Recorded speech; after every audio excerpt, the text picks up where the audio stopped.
Okay, so we are in Act 2, Scene 1.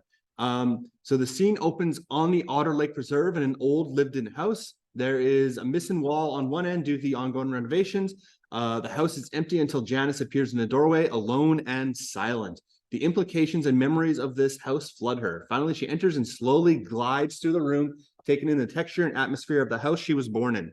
She stops at a large photograph of Anne and Barb. Her solitude is interrupted by Rodney, in full song, enters carrying a duffel bag, odds and ends, and the book about Amelia Earhart. Okay. Nope. So we've exited Toronto. We are now in her mother's house. So Rodney enters, saying, "Country roads, take me home to the place I was born. Otter Lake, Mountain Mama, take me home, country roads." So thank you. Please hold your applause. I'm not going to say it for you. Sorry. Was that song for my benefit? I don't do benefits. Do you have an off button? Traveling in a car with you for 3 hours is like a cheap trip to Vegas. How does Barb put up with all your high energy all the time? Best recipe for a solid relationship: good food, good sex, good times. Not necessarily in that order. I do what I can to keep my little Indian princess happy. I give her the surreal. She gives me the real. Not conventional, I'm sure, but it works for us. A reminder, Rodney is in a relationship with Barb, who's Janice's sister. Boy, you really made Tonto's day by letting him park your sap. He seemed so taken with it. He spent years as a mechanic, so he has a fondness for good quality cars. He will be careful with it, won't he? He'll treat it like his own. I think he's in love. You're the first woman he's ever met with a better car than his. I don't go anywhere without my car. Neither does he, which makes sense considering there's no place to go in or around Otter Lake without a car. This place hasn't changed much, has it? The refrigerator was over there, wasn't it? Good memory. Mom moved it until the renovations are finished. Do you want to go to the graveyard now? Not right now. You're not backing out, are you? Barb, I just got here. I need to rest and adjust first. Not everyone runs on your timetable. So she's very outspoken. So Barb says to Rodney, "Did we bring everything in?" Yep. Anyone wanted anything to drink? Yes, the quintessential tea, pot of tea. I remember that from my last trip. Do you have any herbal tea? What do you think? Of course not. I'll pass for now. Think meat and potatoes. That's us. I was 19 years old before I had lasagna, 22 before I had a stir fry. This is sort of like Dynasty meets the Dukes of Hazzards. Tonto enters, holding a car part. Hey, Grace, please, my name is Janice. All four of them say it at once. Okay, Janice, do you know what this is? It looks like a car part. It is, but I've never seen anything like it. I got it out of your car. I don't know what it does. I was hoping you'd know. You took it out of my car? Why would you do that? Why not? Tonto, put it back. I intend to. Just curious, that's all. Rodney, go help him. If you want, Tamara, you could probably bring your computer with Doreen. She was going to get a program set up on it. Yeah, you could. Yeah, well, I think the computer's the big one right now, but it's Tonto. It's not that difficult. Then go work on the house. There's a hell of a draft coming in through the wall over there. Do something. Just get out. Barb, what are you trying to say? Hey, little brother, let's go. I think there's something happening here. Oh, woman stuff. Okay, then let's go do something. Let's go and do something manually. Bet I can spit farther than you. Grace, Janice, if you want, I can take you up to the graveyard when you want. Thank you. Maybe later after you put the part back. Okay. He and Rodney exit. So now it's just the two sisters. Tonto is so different than Rodney. Hard to believe they consider themselves brothers. I know Rodney has a serious side. He doesn't like to show it, but it's there. Last Christmas when you left, Mom was in a terrible state. I'm not telling you this to make you feel guilty or anything. Just Mom sort of went to pieces. God damn, if Rodney wasn't in here trying twice as hard to make us laugh. At first we weren't in the mood, but I'll say this for the guy. He's quite infectious. Normally, Rodney doesn't like that sort of thing. After Paul died, they were really close. He couldn't handle the heavy emotional stuff and tended to run away. But not that time. He stayed. The weekends did most of the cooking, chopped the wood, everything, while I looked after Mom. So We're getting some more context here towards Rodney. So he acts like a class clown, but he's trying to hold things together. I'm glad someone was there for you. So am I. Enough of this depressing stuff. Like I said earlier, want a drink? And I'm not talking about tea. Barb pulls out a case of beer and drops it with a thump on the table in front of Janice. Have a drink. I'm really not a beer drinker. Barb opens a cupboard door, revealing rows of liquor bottles. Fair enough. How about some vodka, rye, rum, gin, or tequila? No, thank you. If I was in the mood for a drink, I would prefer a white wine. Figures you'd prefer white. Barb grabs a bottle of white wine out of another cupboard and puts it on the table. Barb, I don't mean this to sound critical, but do you have, by any chance, a drinking problem? With a mother like Anne, I don't think so. The only liquor she would allow in this house was in rum cakes. Then why? Later. This bottle fine? I'm partial to Chardonnay. Barb pulls out another bottle out and puts it on the table in front of Janice. French? Wonderful. Any particular year you're fond of? Barb, it's barely 4 o'clock and I don't feel like a drink. Oh, yes, you do. Barb finds a corkscrew and attacks the wine bottle. What are you up to? I bought all this stuff the other day, hoping we could talk you into coming up here. Why? Because, big sister, I want to get to know you. So now we know that Janice is older. You can do that by getting me drunk. Isn't that a little cliche? Mom had a saying, and I think it's true. Only drunks and children tell the truth. Boom, there's the title of the play. I want the truth, and you're a little too tall to be a child, so drink up. Barb hands Janice her mug of wine, and Janice reads the mug. And the mug says, today is the first day of the rest of your life. And then she reads the opposite side of the mug. Provided you're not dead already. That's uplifting. A birthday present from Rodney. Sorry, no fancy wine glasses, but I do have some Tupperware this will be fine, actually. You actually brought me up here to get drunk and say goodbye to Mom. Barb, with a physical gesture, urges her to drink. I'm having a problem understanding this. If Anne was against drinking in this house, then why all this? Mom used to say God works in mysterious ways, and so does Barb. Why should the mystery stop with Mom being gone? You've really got to quit asking why. That's the second person who's telling her to stop asking why, especially when it comes to hospitality. Please, I've had this lecture. Tonto, the same. Quite an interesting man. Has he ever been to university? He painted the residences at Trent University one summer, but that's about it. That's our Tonto. I bet if he really applied himself, Rodney too. Don't underestimate Rodney. He's taken more university and college courses than there are pearls in your necklace. They're both kind of the same. They just learn what they want to know and then move on. Some would consider that a waste of time and money. Not everyone wants to be a lawyer. Some are happy being who they are. What if who they are is a lawyer? Then God help them. Cheers. Barb forcibly toasts with Janice and they drink, although Janice is still unsure. Barb refills the slightly drained cup and she continues to do this at every opportunity. So she's just trying to get her loaded. Lighten up there, Janice Grace. Sit down, put your feet up, suck it back, make yourself at home. You do this often? Nah, can't drink like I used to. Not like when I was a kid. Takes days to recover now. And besides, Rodney acts the fool enough for the both of us. The entire reserve, maybe the country. I see. This is an example of what I mean about me spilling everything, but not you. You just sit there so prim and proper, keeping quiet while the world around you blabs on. So she's sitting there keeping prim and proper, which seems like really good descriptions for her, right? Like I used the word posh earlier, but I have more experience with that when I was in Europe. But you're so proper. If you remember correctly, the last time I was here, I left in tears. I'd hardly call that prim and proper.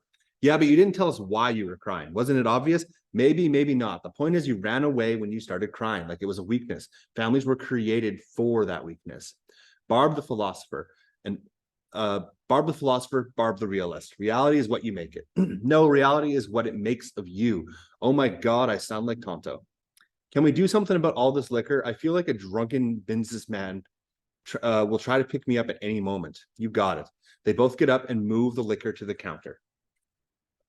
So what's this? What is this case with you and Rodney? Is he going to move in with you now? He's been here almost constantly since Mom. He's been very good. Even been sleeping on the couch at nights. When Mom was alive, we had too much respect to do anything in the house. Then, well, last night at your place was the first time we'd slept together since it happened. Remind me to wash those sheets. You haven't answered my question. Is Rodney going to be moving in with you? Why do you want to know? Discovery is a two-way street. Beat. I don't know what we're going to do. Maybe we'll build a new house and shut this one down. It's that room. What room? Mom's room. I can't go in there. Even after 4 days, it makes me feel too weird.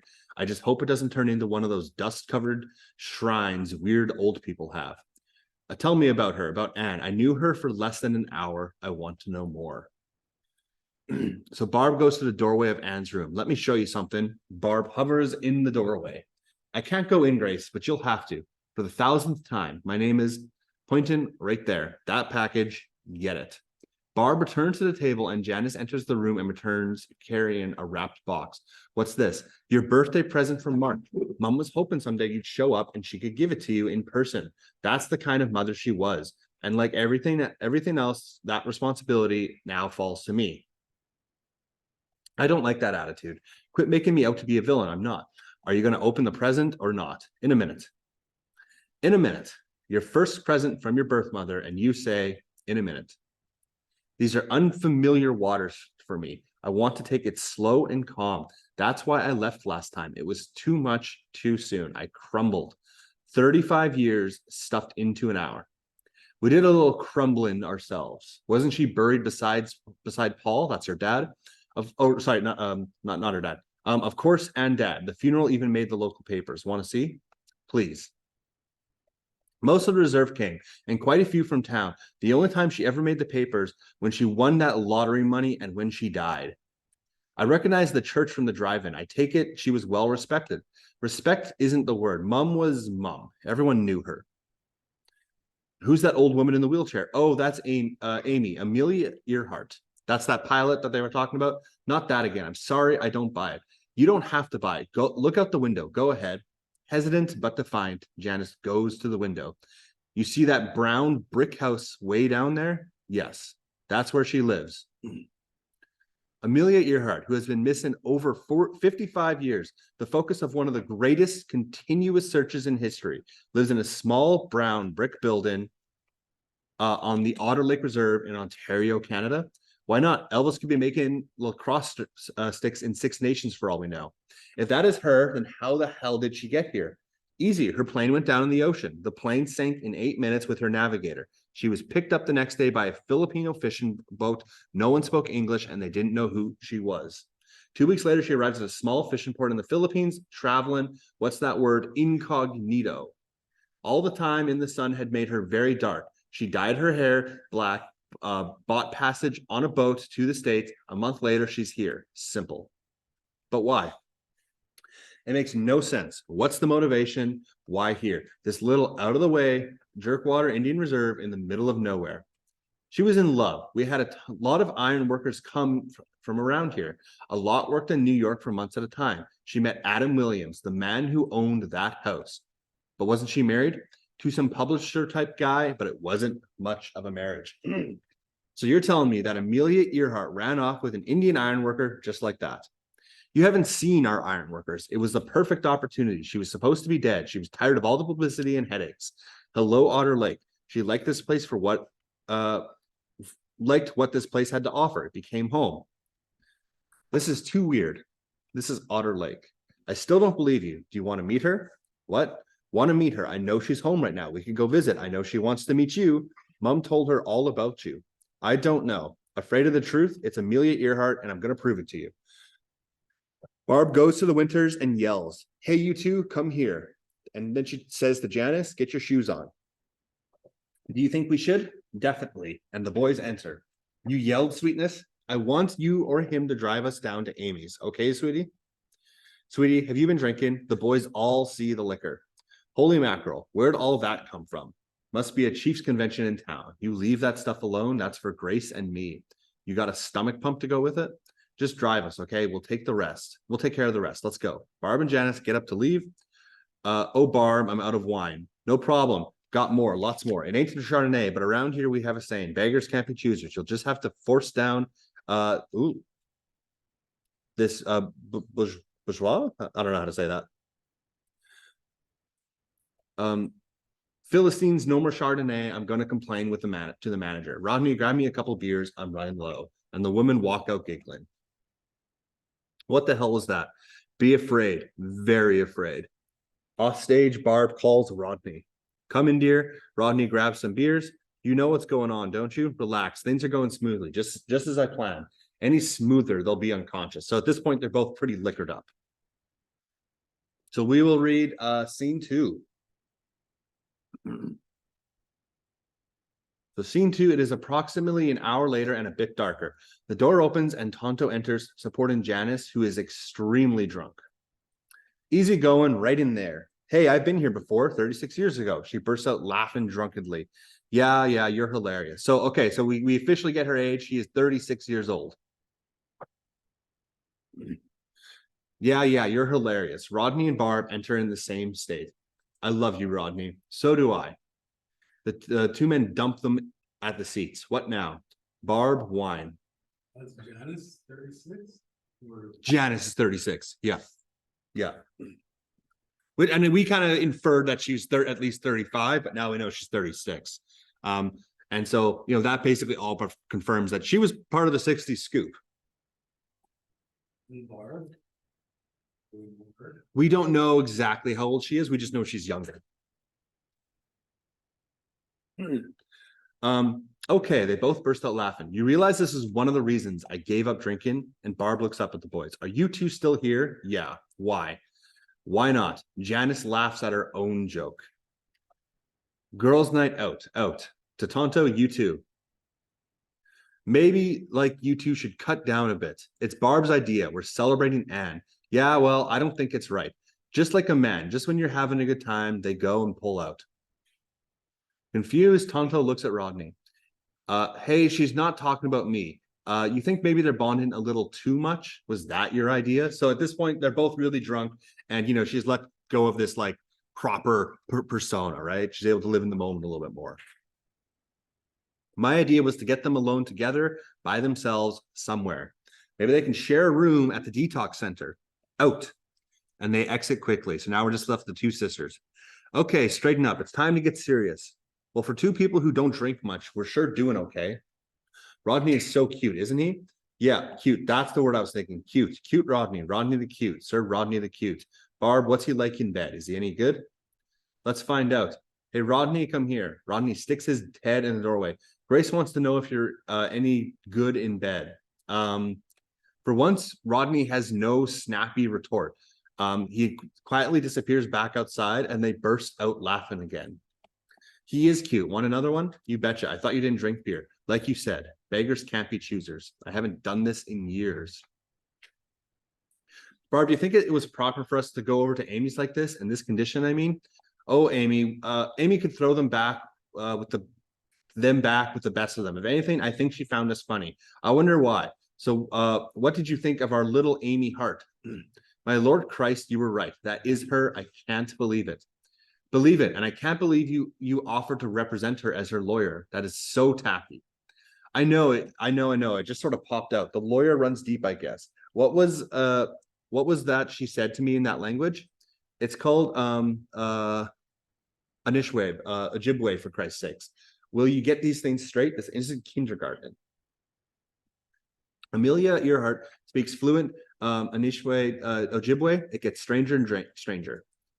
Why wouldn't she? She's been here for over 50 years. Her and Mom used to rattle on for hours. So what did she call me again? Oh God. Wawasquine Sim? Am I saying that right? I think so. What does it mean? My little flower. Amelia Earhart called me her little flower. No, that's what Mom used to call you when you were a little baby, my little flower. Times were so poor, your first bed was made out of old pillowcases patterned with flowers. So Mom started calling you her little flower. That's sweet, isn't it? I like Amy. I'm so happy. This has got to be the greatest story of the decade. What is that? Mom called you her little flower? Talk about a slow news day. No, Amelia here in Otter Lake. Oh, but that's our story, the villages. I can't believe you won't let me tell anybody this. It's not fair. She's a part of this community. The whole reserve is like a family. You don't go telling secrets on family. And you consider her family? She was one of Mom's best friends. And remember, she's your godmother. I know, my godmother. Amelia Earhart is my godmother. I got to tell somebody. That is so cool. Janice knocks over her bottle of beer, spilling it. That wasn't. Barb, this is unbelievable. What's so hard to believe? Barb, think about it. I was born here, but I don't feel at home here. And Amelia Earhart does. She's family and I'm not because the Children's Aid Society took me away. Doesn't this seem a little weird to you? After this many beers, everything seems weird. Tess and Janice, are you going to tell on Amy? I don't think anyone would believe me. Then Grace, you got a problem. I really wish you wouldn't call me Grace. Why not? It's your name. No, it's not. My name is Janice. I didn't know about Grace until 6 months ago. I don't feel comfortable being addressed that way. It's like someone calling you Susan or Victoria all of a sudden. It doesn't feel right. Fine, Janice. I've made you mad again, haven't I? You're just so white. You make that sound so bad. It is. You're not white. You're Indian, Ojibwe. Go look in a mirror. I know what I am. I've spent most of my life trying to figure that out. I don't need you to tell me what I am and am not. I don't have to tell you anything. Like I said, looking in the mirror will tell you everything. I've been looking in the mirror for 35 years. Tell me what makes me an Indian then, Barb. Come on, tell me. What is an Indian? Is an Indian someone who drinks? Look, Barb, I'm drinking. And Janice takes another swig of her beer. That's bullshit and you know it. Do you speak this Ojibwe language? Yeah, kinda. Then if it's so important to you, teach it to me. When? Right now. I'm pretty good with languages. What do you call this? Janice holds up a bottle of beer. You're crazy. No, I want to know. What do you call a bottle of beer? It isn't that easy. If you try hard enough, anything can be easy. Beer. Beer. Let's see. I need to zoom in on that.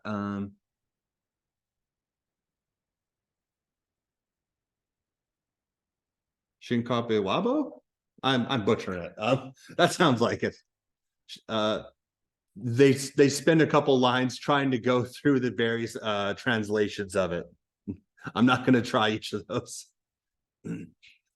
How about that lake out there? Is any of this sinking in? Don't rush me. So far, so good. What's next? Aheen, hello, Kowabitman. I'll be seeing you. Aheen, Kowabwim. Next, numbers. Want your numbers? Shoot. Okay, repeat after me. Janice tries very hard to mimic each word. 1, Pashig. 2, Niche. 3. Oh my gosh, I'm just not going to be doing it. They count out all the numbers. And Janice stumbles over Ojibwe number 8. What did I say? What? You said niche wash. That means a guy's crotch. Niche wash, and Janice bursts out laughing too. Maybe I should wait till I'm sober. Oh, I wish the boys were here for that one. That was funny. Hey, maybe I can teach you something. I can speak French fluently, some Italian, and I'm pretty good with Latin. A holdover from my school days.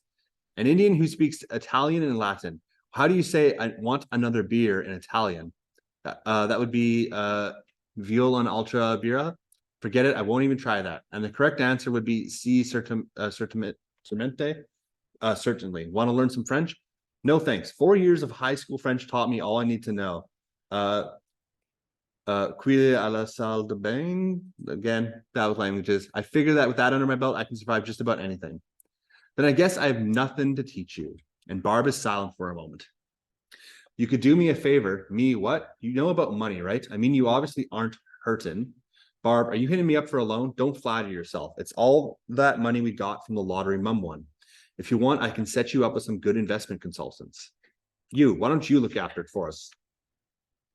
It would be better if you had a professional. It would be better if we had family looking after family. It would make me feel uncomfortable, and giving all our money away to some white stranger would make me feel comfortable. You asked for my opinion, I gave it. Never mind, I'm sorry I asked. This is not the kind of conversation you would hear on your typical Indian reserve. Maybe we should start a whole new reserve for people like you, where you could talk about investment counselors and jazz guitars and sabs and stuff. Are you trying to hurt me? I can get a car out of a snow-covered ditch. I can chop wood, clean a fish. Not much call for those talents in the big city, huh? I guess Tonto would have to join me on that reserve. No, Tonto's as Indian as they come. It has nothing to do with being adopted. It has to do with being taken away. And some are taken away but never leave. You had a whole family waiting to accept you and you ran. You took yourself away. That's the difference. And unfortunately, that's the truth of the matter. So what Barb's really upset about is the fact that it seems like, Janice, again, was not really interested in coming back. Was not interested in reconnecting with her heritage and etc. For you, I have my own truth. Truth is truth. You're just playing lawyer again. You want to play lawyer? You want to play lawyer? Your Honor, my client, one Janice Worth, was taken into custody by the Children's Aid Society in 1955. Okay, so 1955. So she's 36. So we are in 1991. Taken by the Children's Aid Society in 1955 in the false belief that her mother, Anne Wabun, was not maintaining a proper and adequate home environment for the infant. It appeared that the father had abandoned the family when, in fact, the father had secretly enlisted in the army as a means of providing financial assistance for his family. Flash forward 35 years. After many years of soul searching and trepidation, my client seeks out her birth family to put the final piece in the puzzle of her life together. Satisfied with what she's learned, she returns to the world in which she was raised. However, finding herself under severe emotional stress due to her visit, my client is unable to resume work. She decides to take 2 months off to deal with the bouncing around in her head. She finally gets herself back together when she finds herself right back where she began, in the same kitchen, with the same people, with the same problems. That, Your Honor, is our case. And there's silence. So we can learn a whole lot from this. I'd recommend, take a look. I'm not sure what page that is for you, but that's going to be really useful when you go and you talk about this. When we do this stuff later today, you're going to want to come back to this quote. So she really debriefs her life here. She was the one who sought out her birth family. She wanted to put this final piece in her life together, and she returned to the world where she was raised. But however, finding herself under severe emotional stress due to her visit, my client is unable to resume work. So she hasn't been back to work for a bit. She decided to take 2 months off to deal with the bouncing around in her head. She finally gets herself back together when she finds herself right back where she began, in the same kitchen, the same people, the same problem. So basically, so Janice has kind of been portrayed this whole time as like this really cold person who doesn't care at all. When in reality, what we've now kind of discovered here is when she came here for Christmas, she was actually quite traumatized by that whole fact, to the point where she couldn't go to work. She actually took 2 months off just to try and figure things out. Wow, you're good at that. It's the truth. I guess this is what Mom went when she said only drunks and children tell the truth. Maybe. Mom had a lot of sayings like that. My mother didn't. No, she was quite practical, serious. She didn't have much use for cute little sayings. I wonder what I would be like if I had grown up here. Probably fatter. Wonderful. When I was a little girl, I always dreamt my mother was somebody like Pocahontas. I used to read all about them. Did you know that Sacagawea was a Tsoshini word meaning big bird woman?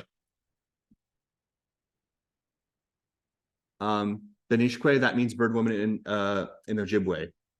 Benishque, I must remember that. I used to dream I had a sister, but probably not like me.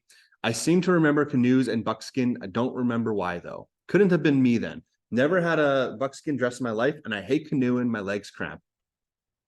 I wonder if that's why I bought that white fur coat of mine, my heritage coming through. Doubt it. You're the only Indian I know who has one. I wanted to belong here so bad. When I drove up that driveway, it seemed like I had prepared my whole life for that meeting. Remember, she knows she's adopted, so she's been preparing that whole life for her meeting, right? She's been thinking about this moment her entire life, 35 years. But from the moment I arrived, I knew I didn't belong. You didn't even like me. So again, we know that she was really distressed when she came back. So to the point where she couldn't go back to work for 2 months. She wanted to belong here, and she felt like she didn't. I didn't like you because I knew you were going to hurt Mom. And how could you know that? Easy. You weren't real to her. You couldn't possibly be everything she dreamed. Somewhere down the line, she would realize you weren't a dream, weren't perfect, and her world would come crashing down. And as usual, I would be there to cry with her. It wasn't you I didn't like. It was the bomb I knew was waiting to go off. I didn't personally start to dislike you until you walked out. The minute that door closed behind you, I knew it was over. You killed her, as sure as you put a gun against her head, she died because of you. So we're really starting to see how they feel towards each other right now, how they feel towards like their culture and the relationship with their mother. So again, all of this is really important stuff that you'll want to come back to later today. That's not fair.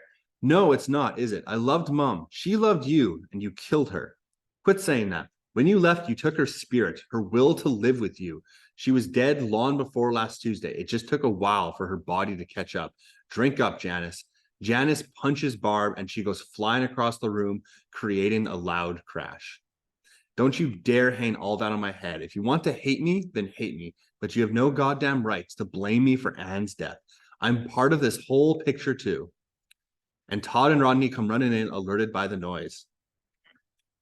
Get out. Startled, the boys do as they're told quickly. Barb picks herself up slowly. I'm so sorry for Anne's death, but I am not responsible for what happened to her. I can't be. I can't handle more guilt. Why do you think I didn't want to come here? I've got scars of my own. I know I walked out of here, and I have to live with that fact. You don't think I realize that she's gone and that I'll never know what kind of woman she was or what could have happened between us? I grew up wanting to hate this woman, thinking my whole life was her fault.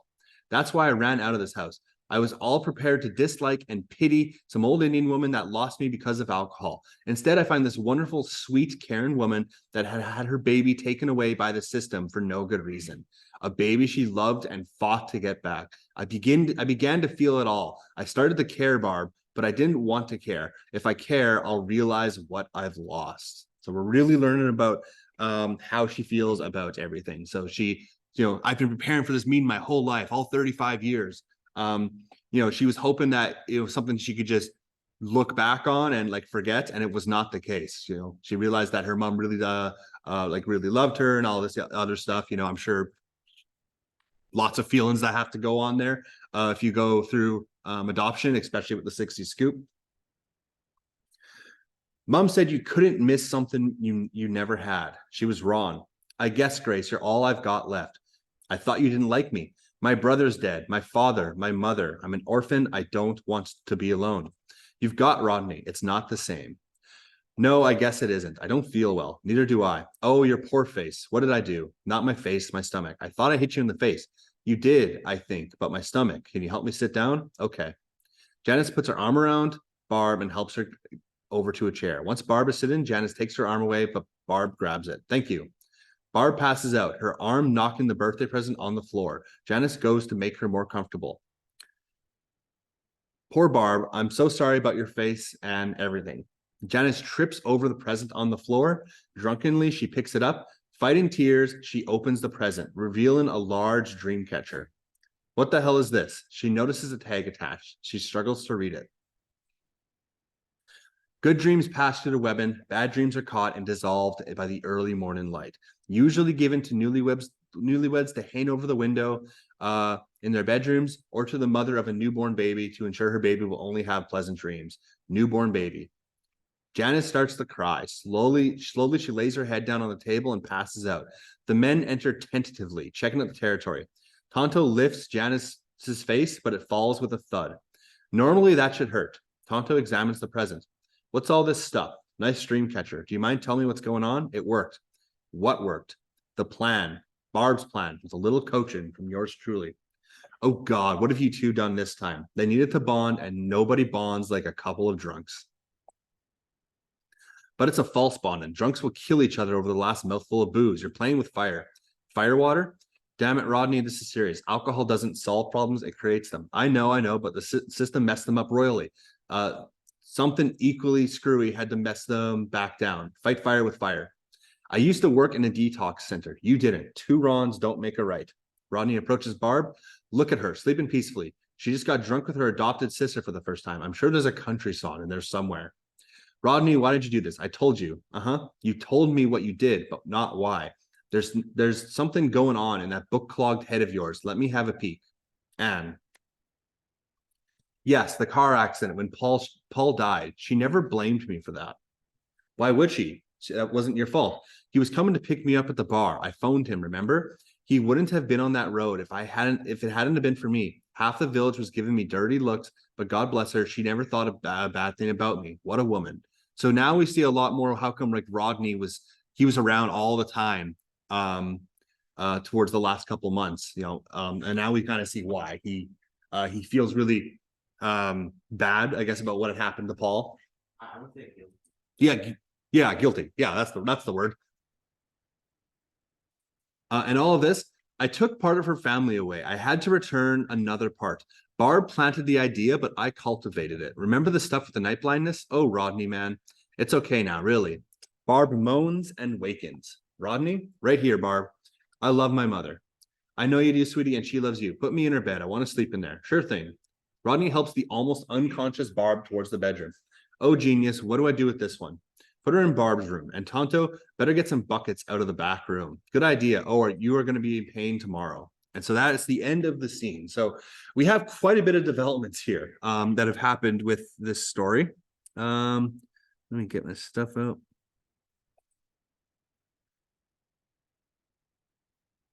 Okay, so I'm just going to go to our character sheet here. So we could probably fill a lot of this stuff in now. We have a lot of information that we could fill in. So for Barb, we know she's younger than 36. That's all we know. We could probably say she's probably in her early 30s.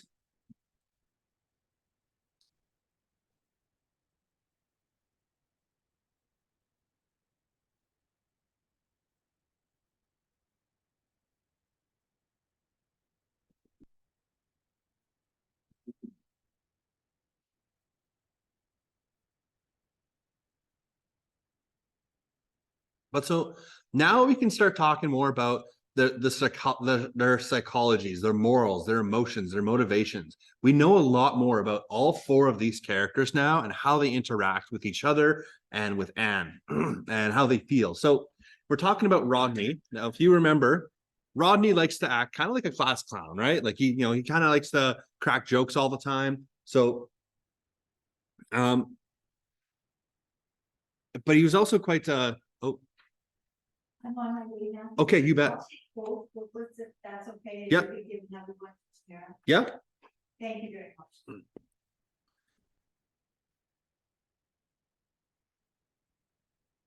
So, like with control and offensiveness and stuff. So what Rodney really seems to be, he seems to be kind of like the master planner with all of this. So he seemed to have, he seemed to have planned this entire interaction between the two sisters. I don't know if that's necessarily like a psychological trait necessarily, but we also know, I'm just going to use the words like class clown, but he likes to be funny. He likes to try and cut out the tension a little bit with jokes. And part of the reason that we know that with his morals here and his emotions is he feels guilty about what happened to Paul, right? He was at the bar, he asked for a pickup, and he died on the car accident on the way to pick him up.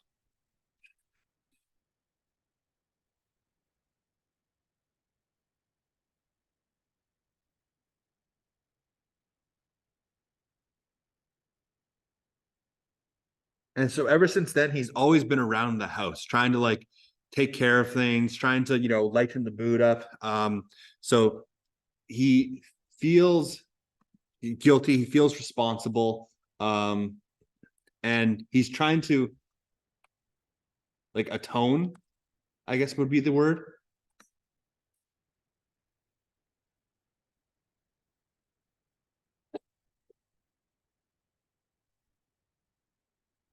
So he's trying to help Anne out in whatever way he can.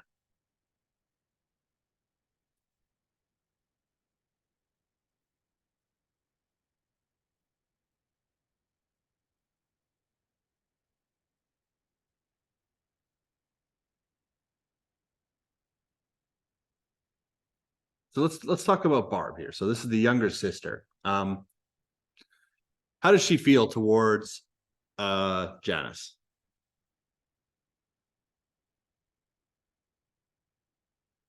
She wants her to be like part of the family.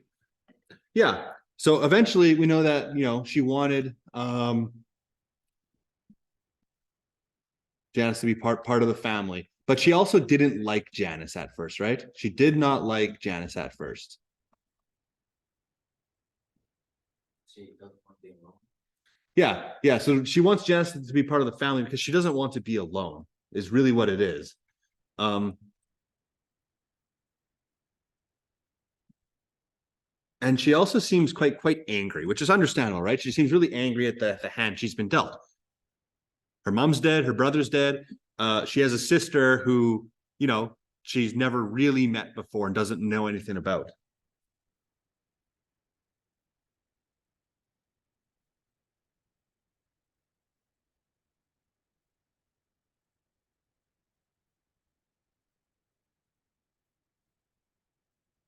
As for her morals, we could probably say she's pretty honest, right? She really speaks her mind.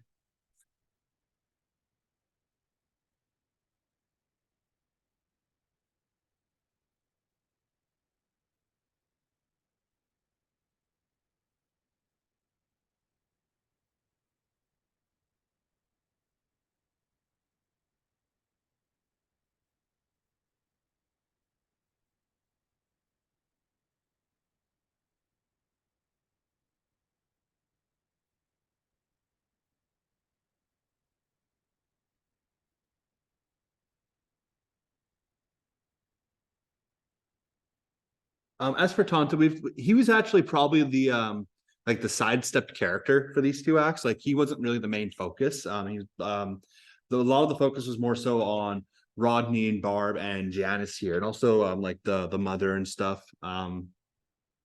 So I'm just gonna skip that for now. So we've learned a lot about Janice now.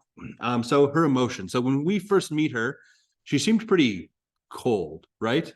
But one thing we've kind of noticed now is she's actually feels quite guilty and quite bad about the last couple months. So her emotional state is not great right now. Like she's quite use the word like distraught, maybe like really sad and confused. Sorry, for which? Her too, she could probably be angry. She was expecting something for 35 years, like being away from her mother. Mm-hmm. You're going into something like with a certain idea, like you're going to, right? Yeah. Her ideas really shifted and changed, but she just realized that her mother was like a caring mother, loving mother, Mm-hmm. and lost her instinct. And so like she could be angry because of that too. Yeah, I mean, I think so. Like, she her expectations, it's almost easier, right? If it's just like, oh yeah, and she was this awful woman. Like it's easier if that's the case, but it wasn't like that. That's all that confusion, that dilemma. There's that guilt as well. It's like, what would life have been if, she wasn't taken? So you could probably add guilty there.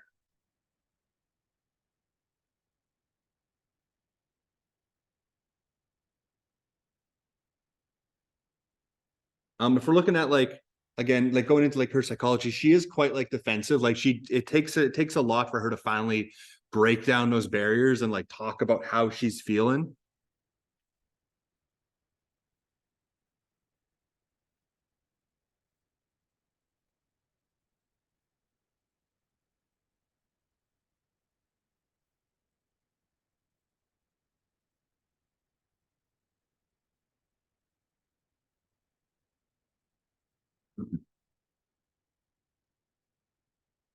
So let's talk about some of the really key things in this play now. Now, one of the big ones, like what was the whole plan? This whole master plan that Rodney and Barb had concocted. What was it?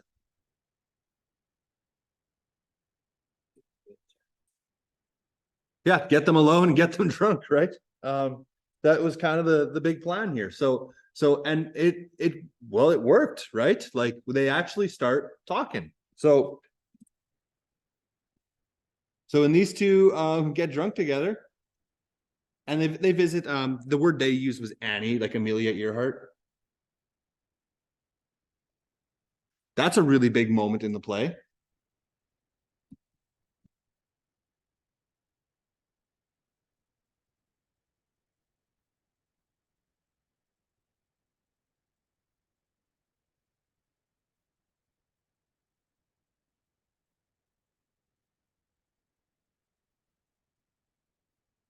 So they start bonding, they start talking about like how they really feel about the situation.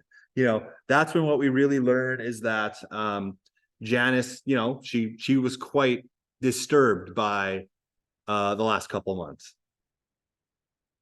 She hasn't been taking it well.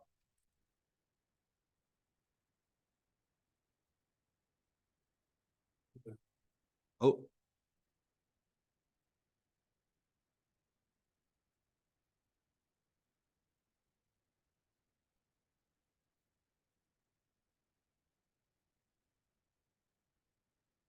Is it?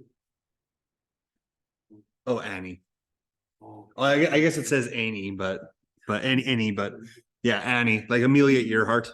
I'm pretty sure they called her Annie. That was the nickname they gave her. But it's Amelia. Yeah, that pilot.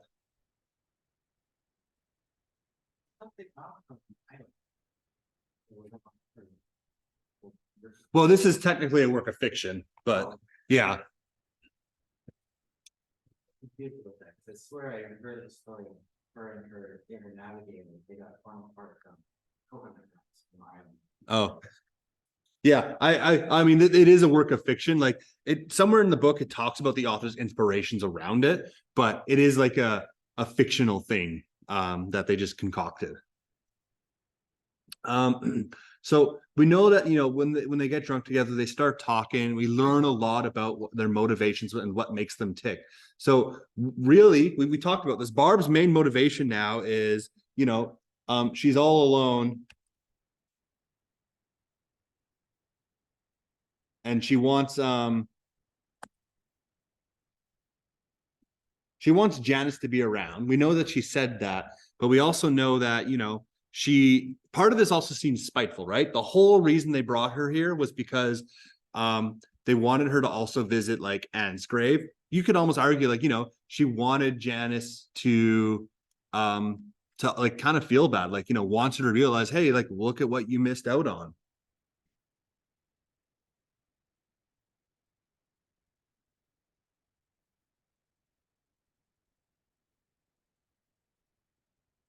So part of her motivation here was to show Janice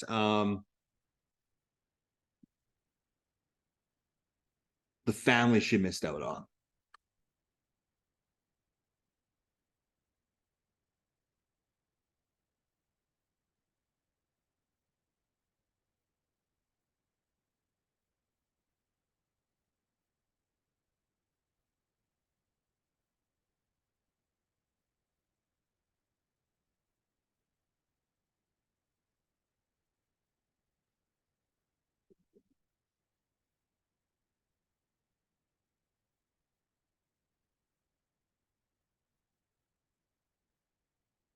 And as for Grace, we originally wrote like, hey, she's not interested in returning to her birthplace.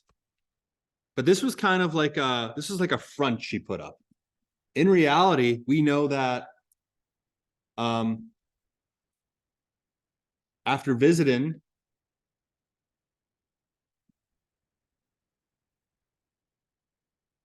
she was it's really, we don't have a lot of space. I'm just trying to think of how to summarize that properly. She was very distraught. She was very confused, conflicted. Yeah, we'll use conflicted about like what could have been, right?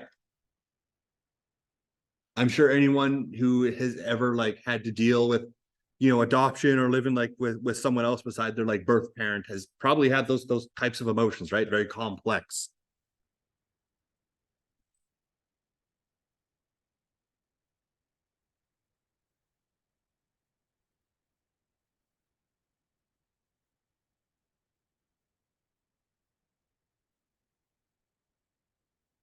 We also learned a little bit more about Rodney. We mentioned this earlier, right? He feels guilty about what happened with Paul, but a key moment in this is the accident with Paul.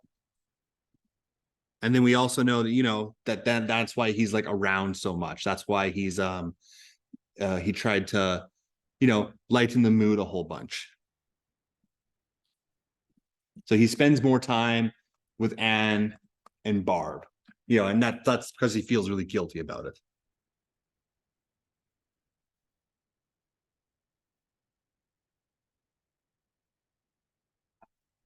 Sorry? Accident with Paul. Accident with Paul, yeah. Yeah, I know it's quite small. It's kind of one of the, I might adjust how I format this later. And because we're just kind of filling, like I left this whole thing here, generally speaking, quite blank, just because I wanted to get to about this point in the story to talk about it. But with Tonto, we also know that one of the key moments involving him in the play was his conversation with Janice. Ultimately, that's what convinces her to go. His whole "why not" speech.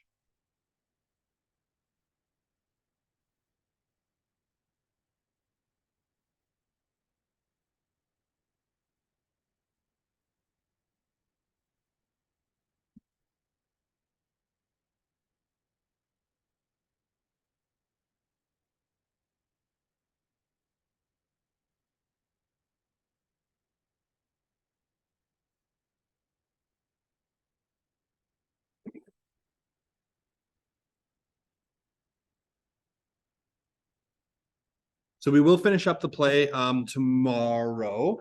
So for the rest of the day, what we have is you do have that quote unquote. I'll come back to this in a second. You do have this booklet you guys are able to work on.